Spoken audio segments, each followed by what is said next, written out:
Welcome to another Precon Power Up with us, the Nitpicking Nerds. This video, upgrading the Simic Precon, reap the tides for just $50.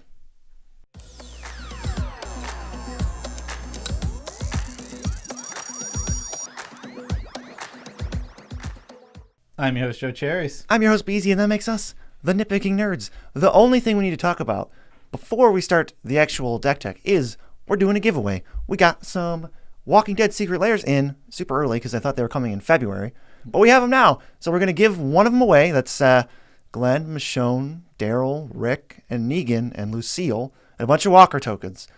Going to give one of those away, valued at $120, by the way, to a Twitter follower. So all you got to do to enter to win, this is like our first giveaway, pretty much, aside from the Patreon ones we do, is follow us on Twitter. And then one of our Twitter follows will be selected at random.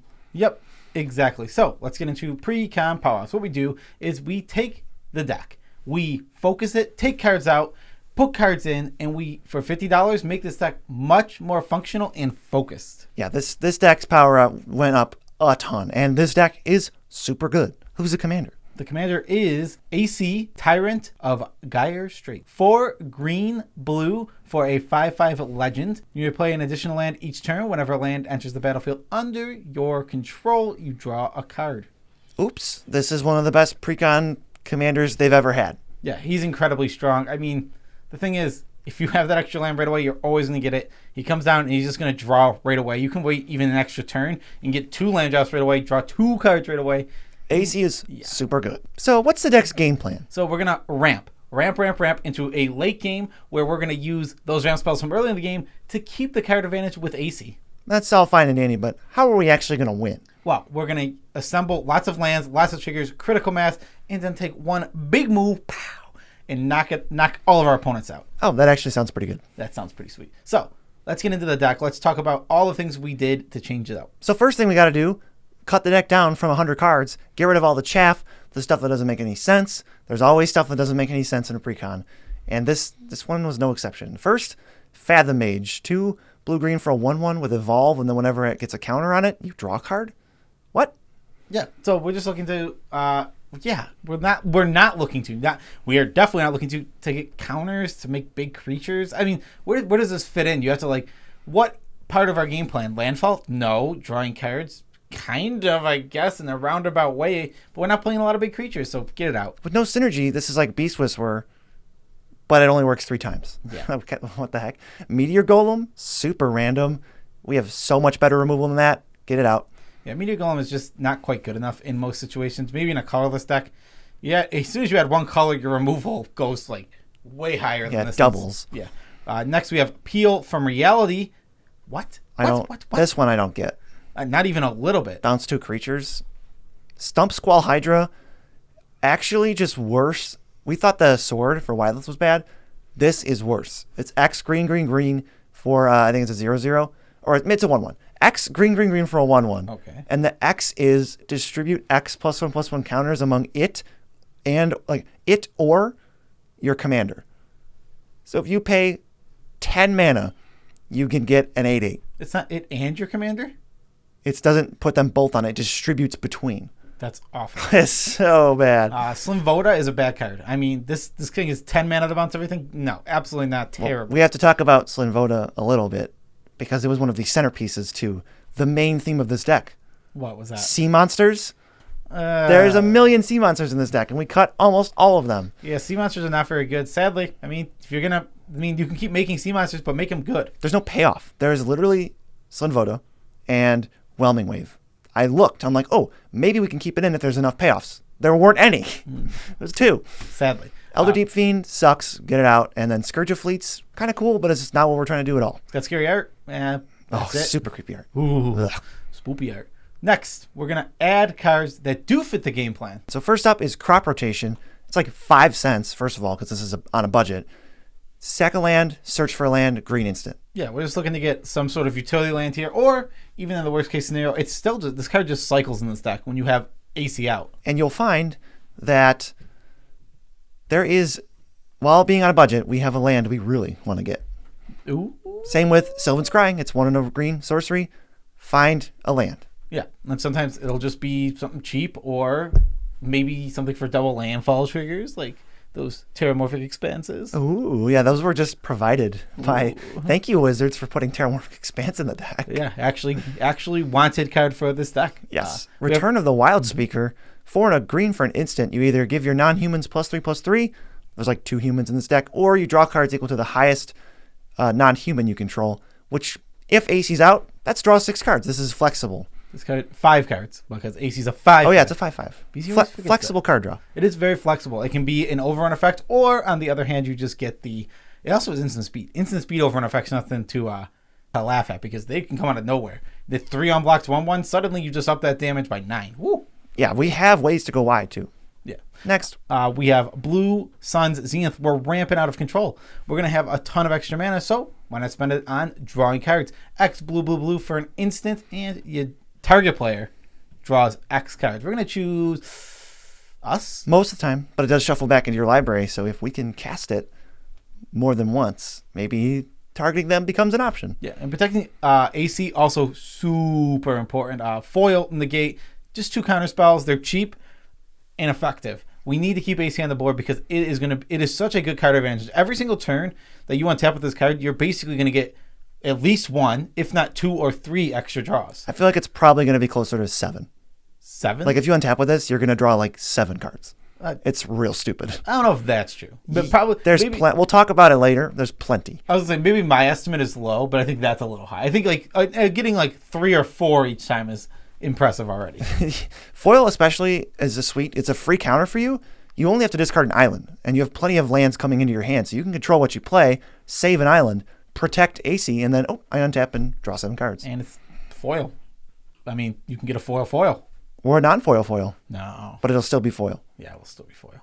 Okay, so now we got to make changes where this card does fit the game plan, but it's either terrible or worse than other options, or we can do a lot better. Yeah, exactly. So these are ramp payoffs, basically. Big, gigantic things stomping around, and we can just do better. We can make cooler, big, giant, stompy things or splashy spells. What do we cut?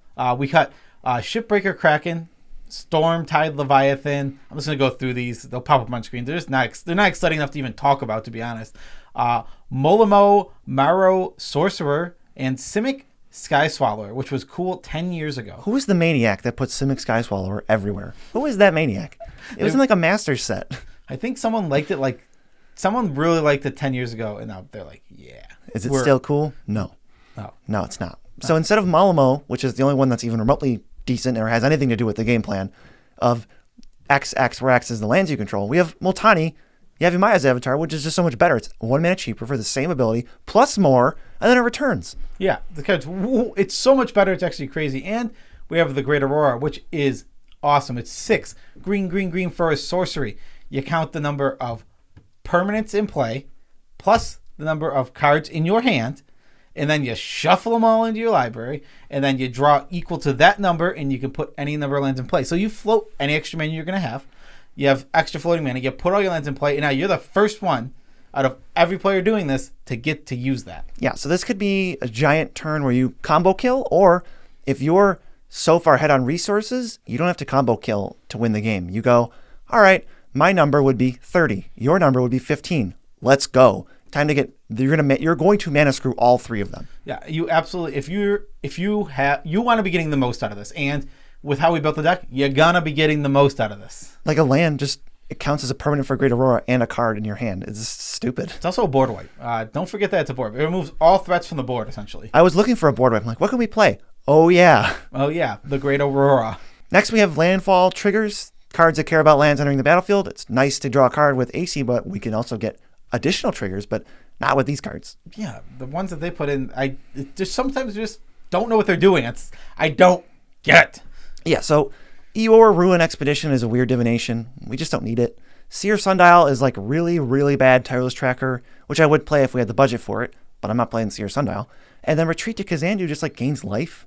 And I guess maybe that's what they want you to do with Fathom Mage, or it's just get rid of both of them and don't have to worry about it. Mm-hmm. And then Spore Mount is the only one that was kind of reasonable, but we upgraded it into Zendikar's Royal, which instead of 1/1s with Landfall, you get 2/2s. Yeah, exactly. Tatiova, Benefic Druid. It's literally another copy of your commander. I don't understand why it wasn't already in this deck. It obviously fits perfectly in here. And it was a perfect chance to reprint this uncommon, which is like $3.50. Yeah, but we can just we'll do it for you. We'll do it for you, Wizards. Stone Cedar Hierophant, which is a weird one. This card is what is it? Read it. You got to read it because I can't get the exact wording. But of course, 2 green for a 1/1. Whenever a land enters the battlefield under your control, untap it. Tap, untap a land. Ooh, so strong. It's super good. There's ways to go infinite in this deck. Spoiler alert, we got 2 combos in this $50 deck, and Stone Cedar helps with one of them. I love that we replaced Retreat to Kazandu. Yeah. With Retreat to Coral Helm. It's 2 and a blue. Landfall, you either untap a creature or you scry one. Keep that in mind because Retreat to Coral Helm, also part of an infinite combo. Dang, that card's part of an infinite combo? Yep. We're going crazy here.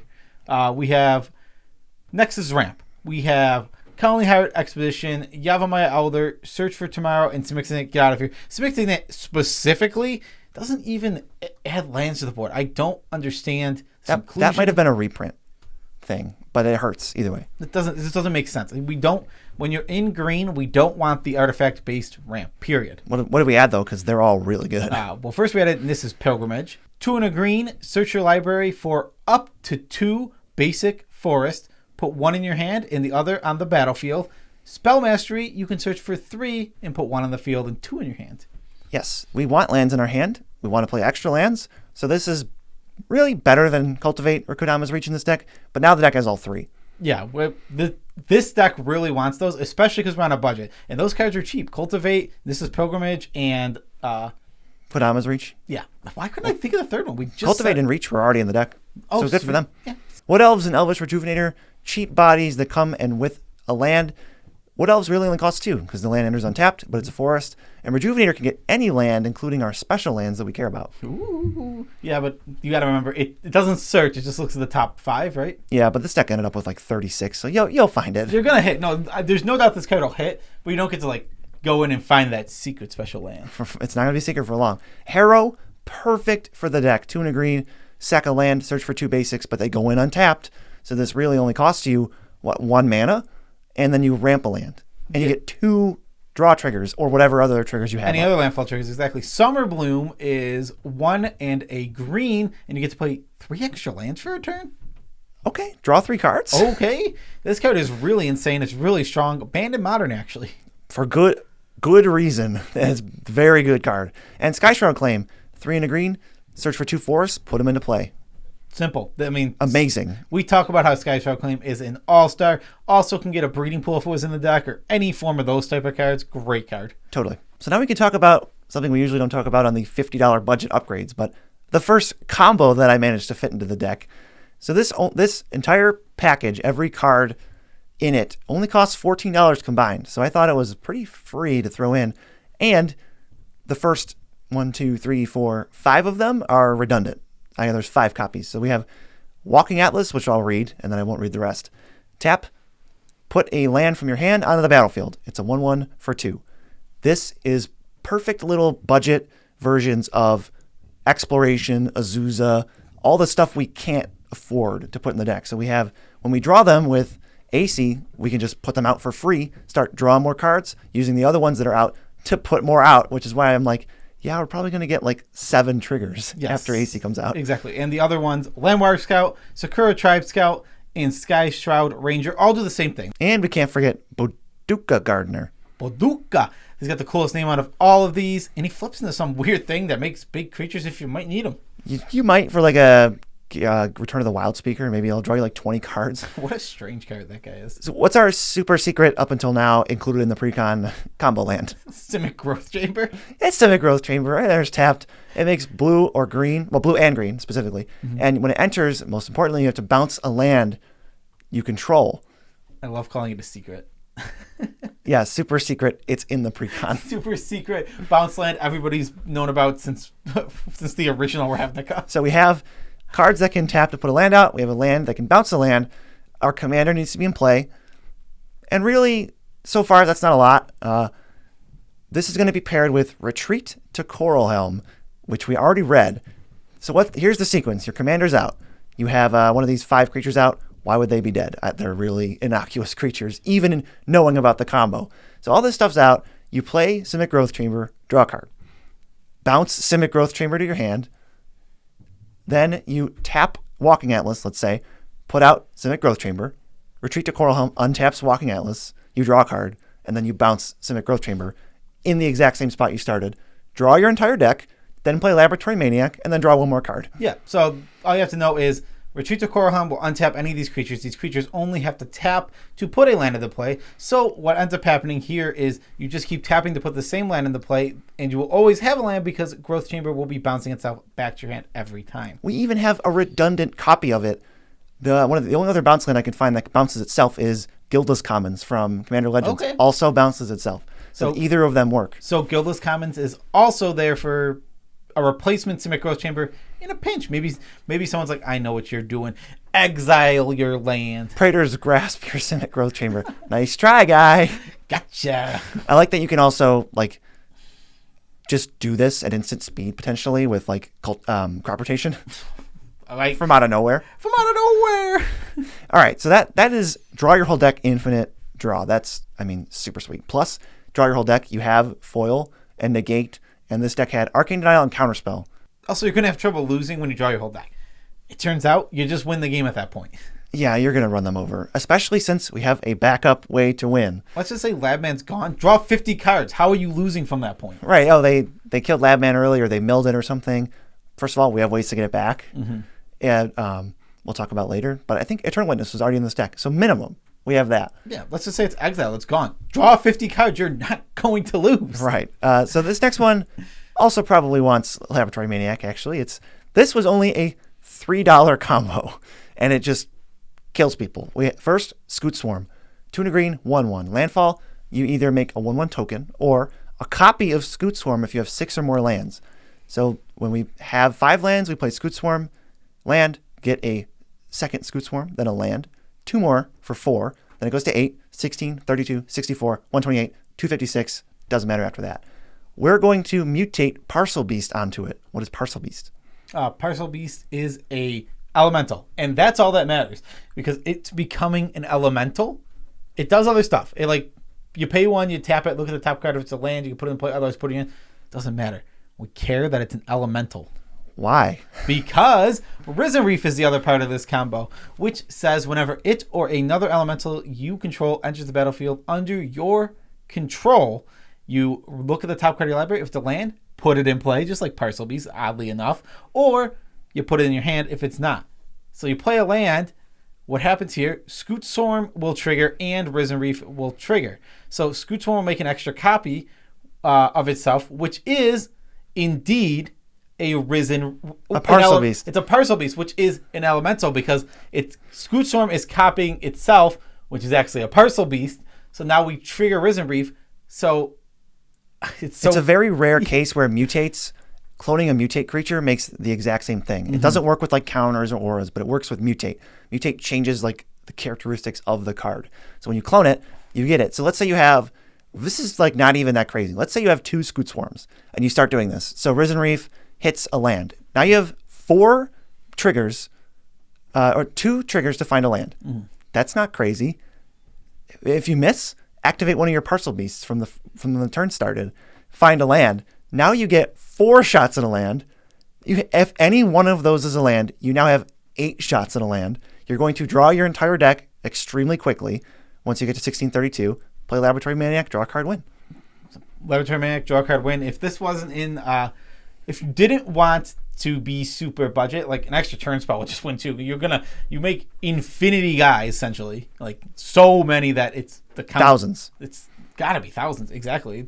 They multiply so fast. If you've never done the math on how fast adding, like doubling a number is, it's really, really fast. Well, I just did 1, 2, 4, 8, 16, 32, 64, 128.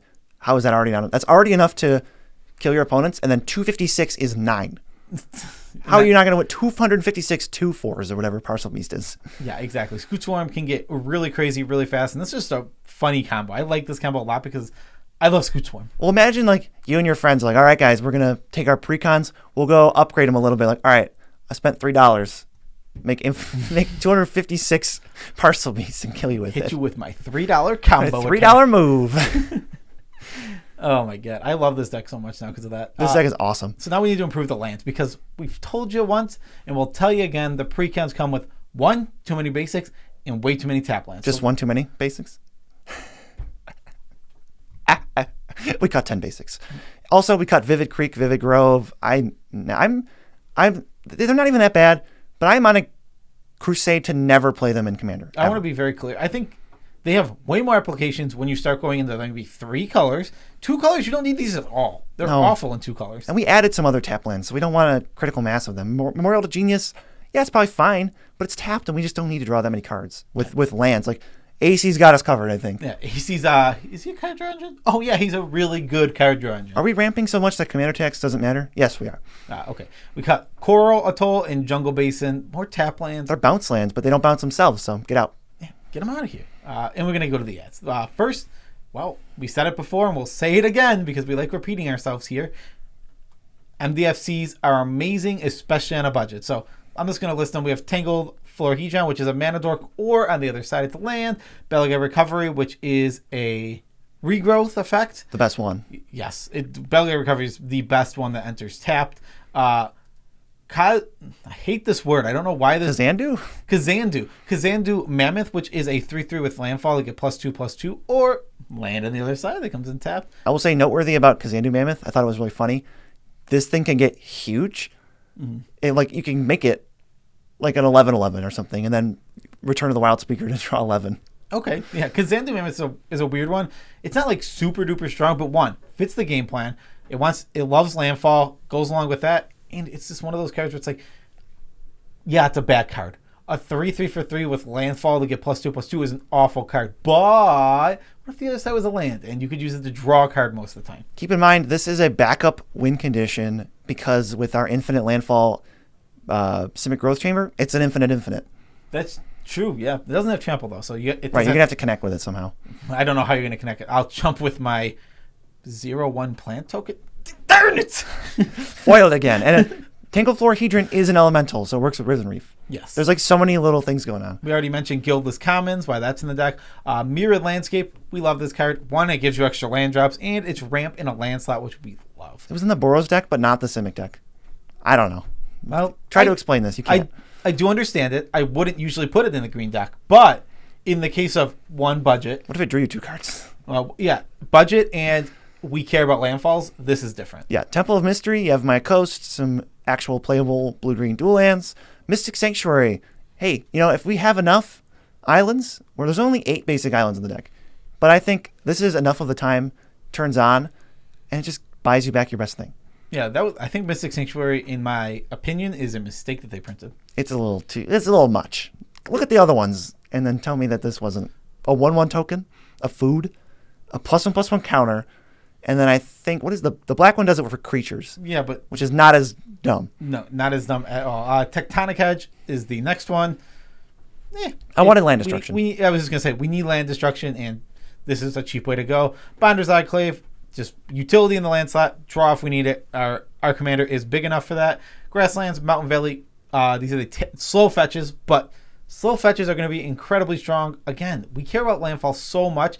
Any way we can get some extra landfall triggers, we're going to take. Those were the tap ones that I wanted over the Atoll and the Jungle Basin. Yeah, I don't think Jungle Basin is that good. No, I mean, it's not better than a slow fetch. Lastly, the budget, as we said, $50. We spent $49.54. We went to the max, pretty much. The original CMC was 4.36. Now, it's 3.47.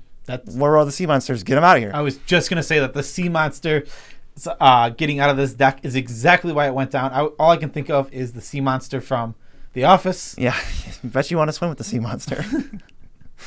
And the 46 changes total. 46 changes for $49. Thought we did pretty good. That's really good. The average card is under $1. I mean, it's tough to do considering what level we're aiming for to start with.